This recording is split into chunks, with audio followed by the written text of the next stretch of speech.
Welcome back. आप पढ़ रहे हैं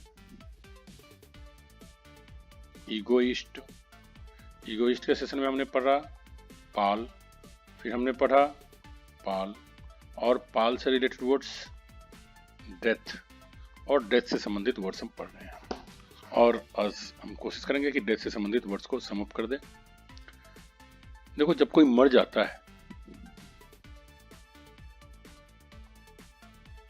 तो दो बातें हो सकती है कि एक नेचुरल डेथ हो,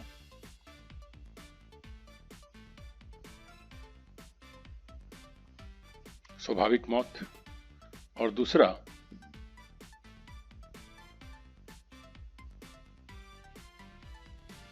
डेथ ड्यू टू इलनेस, बीमारी की वजह से मरना। अगर कोई बीमारी की वजह से मरता है तो वो अनटाइमली डिमाइस होता है, अनटाइमली डेथ होता है, अननेचुरल डेथ होता है। जैसे वर्ड हमने पहले लिख दिया है। अब देखो,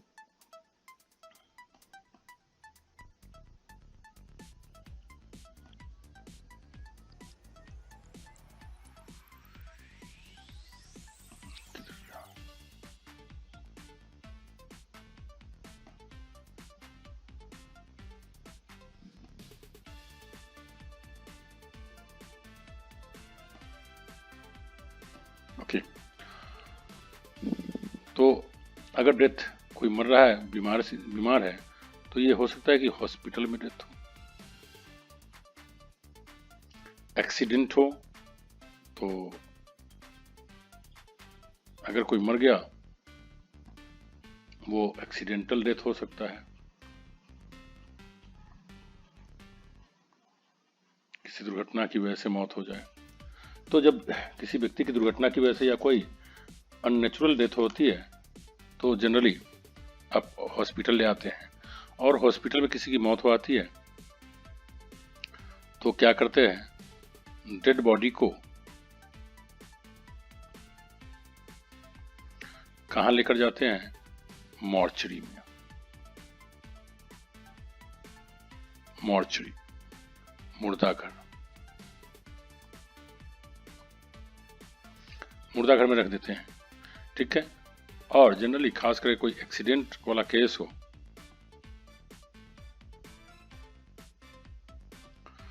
तो फिर डेड बॉडी को क्या किया जाता है, पोस्ट मॉर्टम किया जाता है।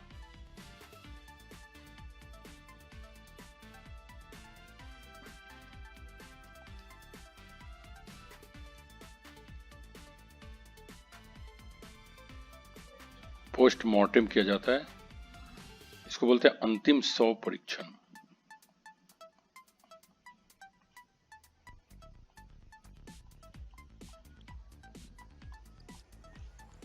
तो लास्ट टाइम में शव का परीक्षण किया जाता है, दैट इज कॉल्ड पोस्टमार्टम। अब पोस्टमार्टम के लिए एक और वर्ड आता है, ऑटोप्सी। इसके बारे में हम लोग आगे पढ़ेंगे।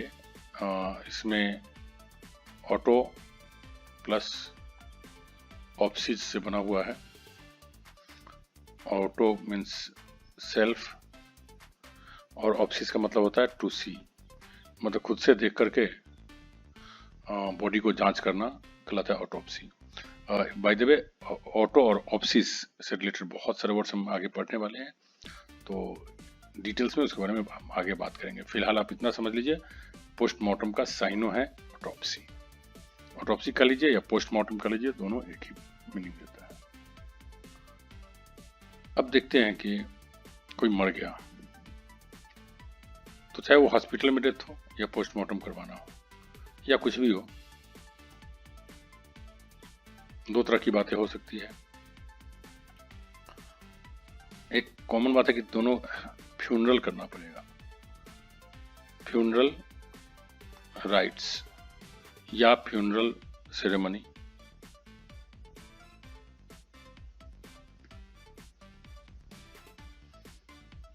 फ्यूनरल राइट्स का मतलब हो गया दाह संस्कार, दाह थे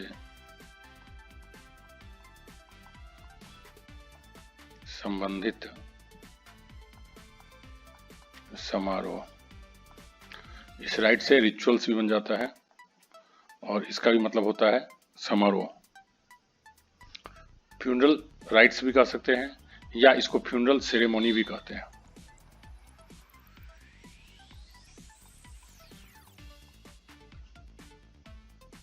और इसका भी सेम मीनिंग हो गया, फ्यूनरल सेरेमनी कर लीजिए, फ्यूनरल राइट्स कर लीजिए। देखो फ्यूनरल की बात जहां तक हो रही है तो क्या करेगा, डेड बॉडी को पाल बियरर उठा करके ले जाता है। डेड बॉडी है, डेड बॉडी को कौन ले जाएगा उठाकर? पाल बियरर, मतलब अर्थी उठाने वाला।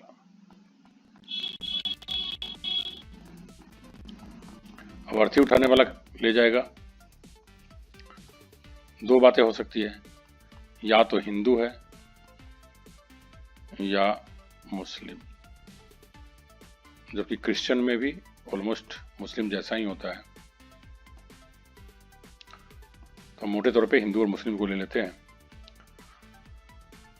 मुस्लिम में कहाँ लेके जाएगा? उसको लेकर जाएगा ग्रेवयार्ड, कब्रिस्तान, या इसी को बोलते हैं सिमिट्री। सिमिट्री का स्पेलिंग याद रखना, इसमें से केवल ई होता है, ई होता है, ई होता है, ए नहीं होता है। अक्सर ए दे करके एरर दिया जाता है। तो ग्रेवयार्ड या सिमिट्री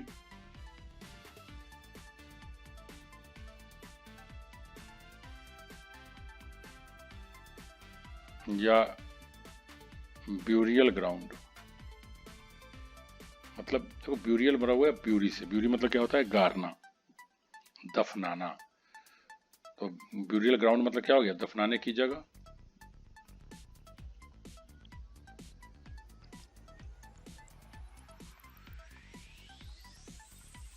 ऑलमोस्ट इस सबका भी वही मीनिंग हो गया, वैसे ही सबका मीनिंग हो गया कब्रिस्तान।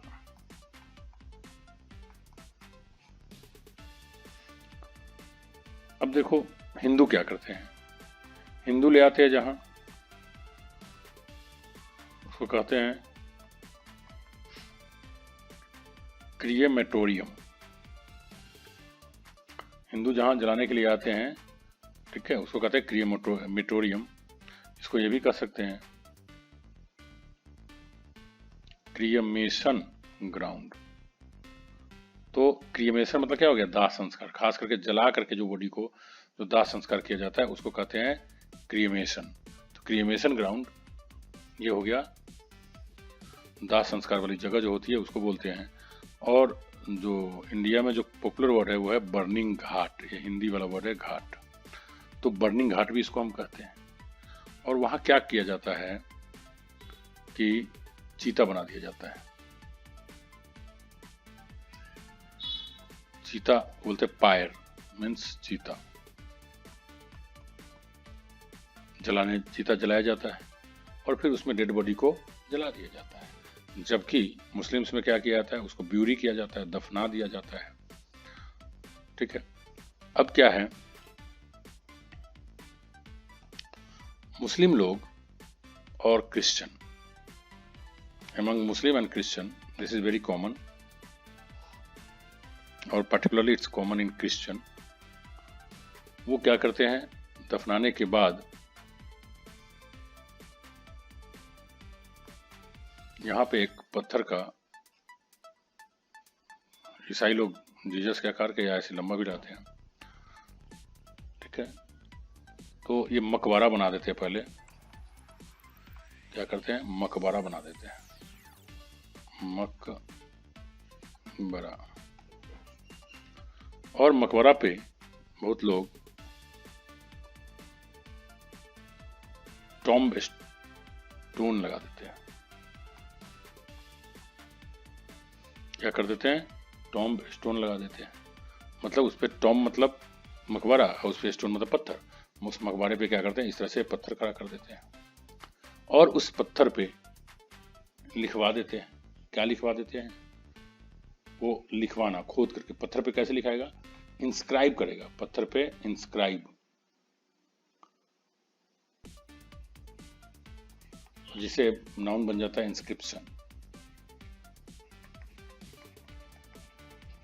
इंस्क्राइब करना मतलब खोद कर लिखना, जाहिर सी बात है खोद कर लिखेंगे किस पे, जनरली पत्थर पे। तो ये हो गया वर्ब और ये इंस्क्रिप्शन क्या हो गया, नाउन। तो क्या चीज इंस्क्राइब करते हैं, जो इंस्क्राइब करते हैं पत्थर पे वो कहलाता है एपिटैफ।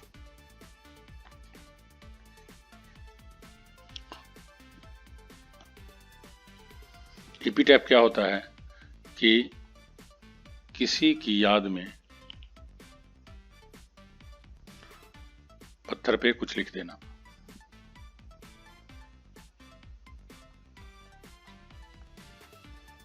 किसी मरे हुए व्यक्ति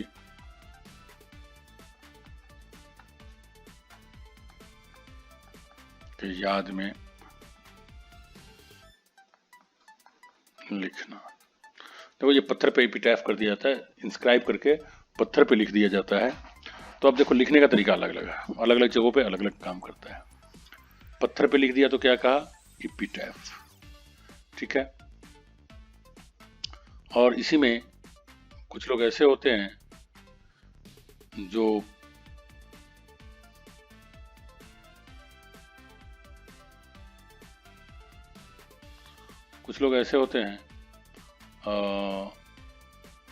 जो उसकी याद में क्या करते हैं, इलीजी लिख देते हैं। वो उस कब्र पे तो लिखते हैं, इलीजी लिख देते हैं, शोक गीत। आप अक्सर देखेंगे कभी लोग अपनी प्रेमिका के मर जाने के बाद उसकी याद में शोक गीत लिखते हैं, तो वो क्या कहलाता है, इलेजी। एक और चीज करते हैं लोग,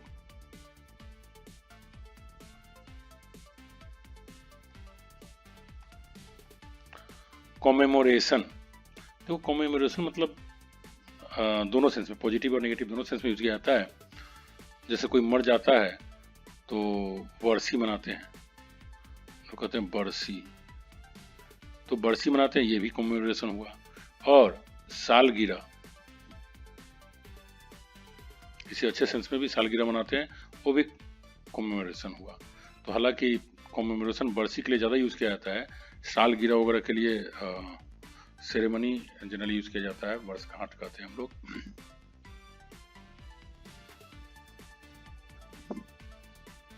अब सालगिरह हो सकता है, एनुअल हो सकता है, एनुअल सेरेमनी, इस तरह का लोग करते हैं। एक और चीज़ है जो बहुत कंपटीशन में पूछे जाते हैं वर्ड, ऑबिचुअरी।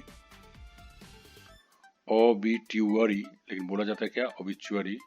ऑबिचुअरी आप देखते होंगे अखबार में, जब कोई खास करके बड़े पैसे वाले लोग मर जाते हैं, कोई बड़े कंपनी के मालिक मर जाते हैं, तो आप देखेंगे अखबार में एक कॉलम बना रहेगा ऐसा, और यहाँ ऊपर लिखा रहता है ऑबिचुअरी।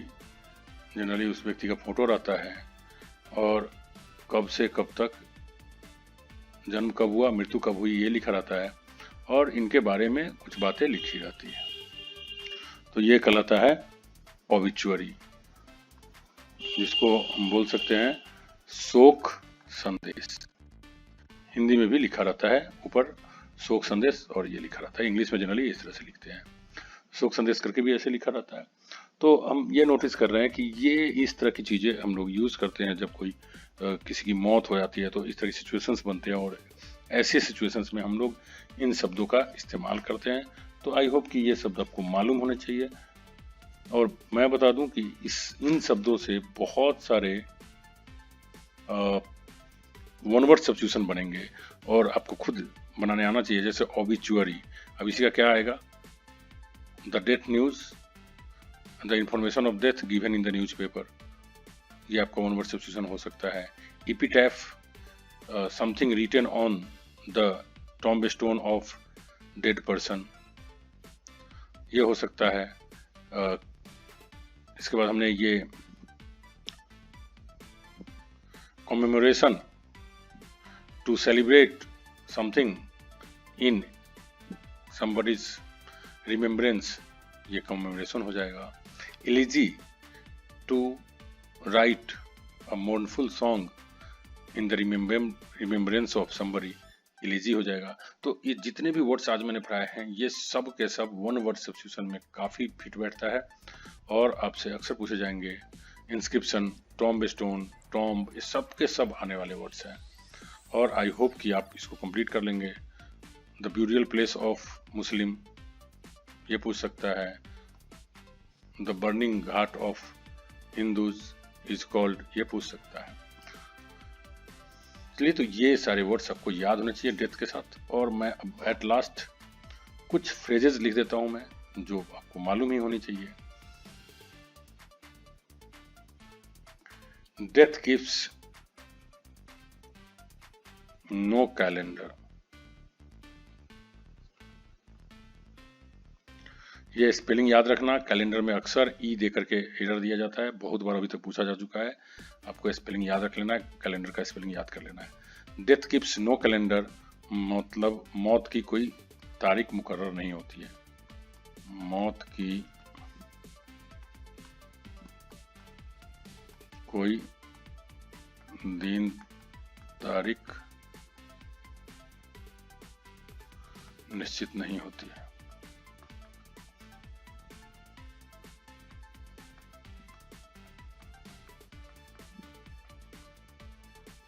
ये आपको याद होनी चाहिए।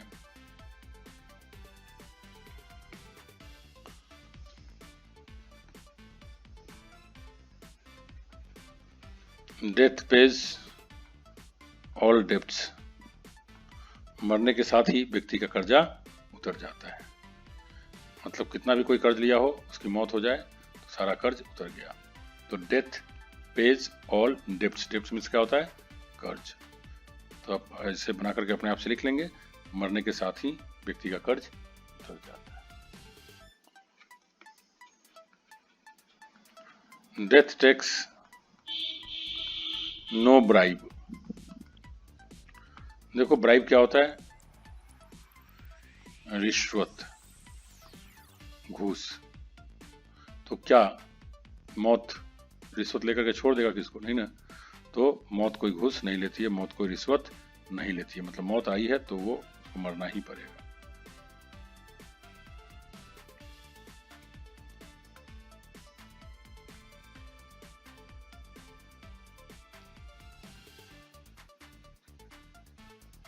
Sooner or later,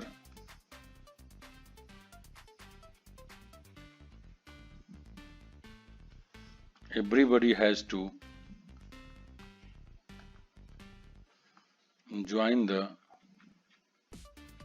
majority। ये फ्रेज हो गया, ज्वाइन द मेजोरिटी मतलब मरना। Sooner or later everybody has to join the majority, इसका मतलब हो गया एक न एक दिन सबको मरना है। एक न एक दिन,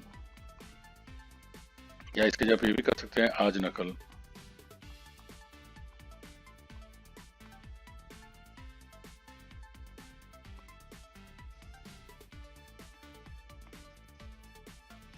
तो sooner or later everybody has to join the majority.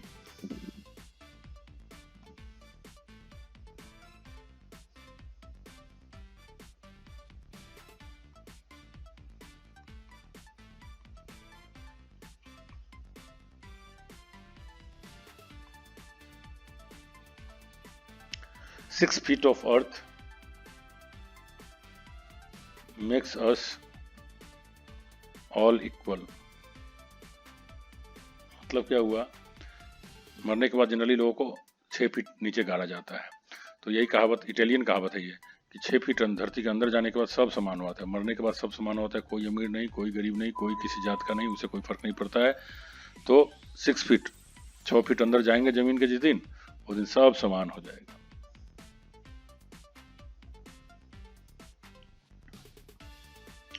एक बोलचाल में खूब यूज किया जाता है, वन डे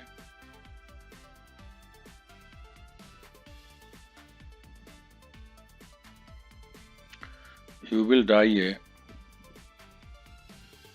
डॉग्स डेथ, एक दिन तुम कुत्ते की मौत मरोगे। आप समझ सकते हो, इसको बताने की जरूरत नहीं है कि किस कंडीशन में यूज करते हैं।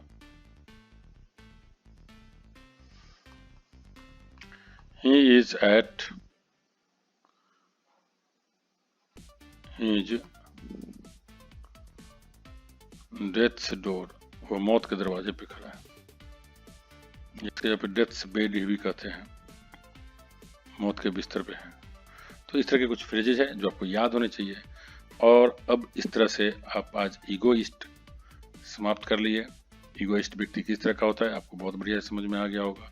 और नेक्स्ट क्लास में हम लोग पढ़ेंगे ईगोटिस्ट, और फिर हम देखेंगे कि ईगोटिस्ट व्यक्ति क्या होता है और उससे संबंधित वर्ड्स सीखने की कोशिश करेंगे। तो till then enjoy it, thank you very much.